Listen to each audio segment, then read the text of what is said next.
Siguro may darating na lalaki dito na sabihin mo sa akin ang totoo. Pipoy? Ano ba? Action! Hindi ba sabi ko sa'yo, matulog ka na maaga kapag school days. Hindi ko, di kita sinabihan. Ibig sabihin, pwede ka na magpuyat. Ikaw naman kasi. Gaga, ako na naman ang bukang bilig mo. Eh, totoo naman eh. Kinukonsente mo tong anak mo. Ikaw ang matanda, dapat mas alam mo.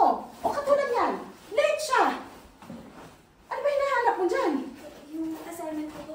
Akala ko ba naayos mo yung kagabi? Sabi mo. Huh. Kita mo na?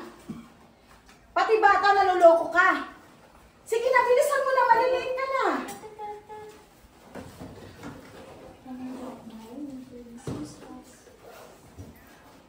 Kung makangiti ka, kala mo kung... Ano?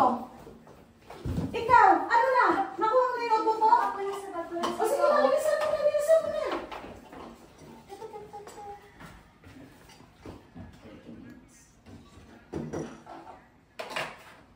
Oh, ba't ka pa natataranta? Nakaalis ng anak ko.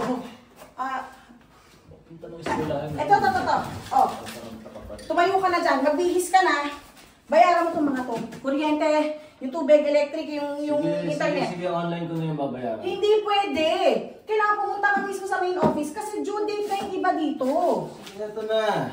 Pwede ba ako magkape? Mamaya ka na magkape. Sige na, magbihis ka na. Bilisan mo na. Ay, pag naputulan tayo, paano? Ba't mo kami namadali umalis?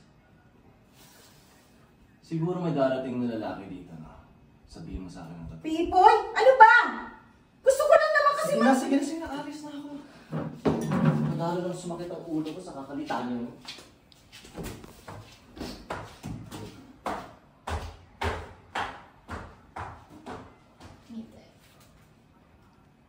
Excited.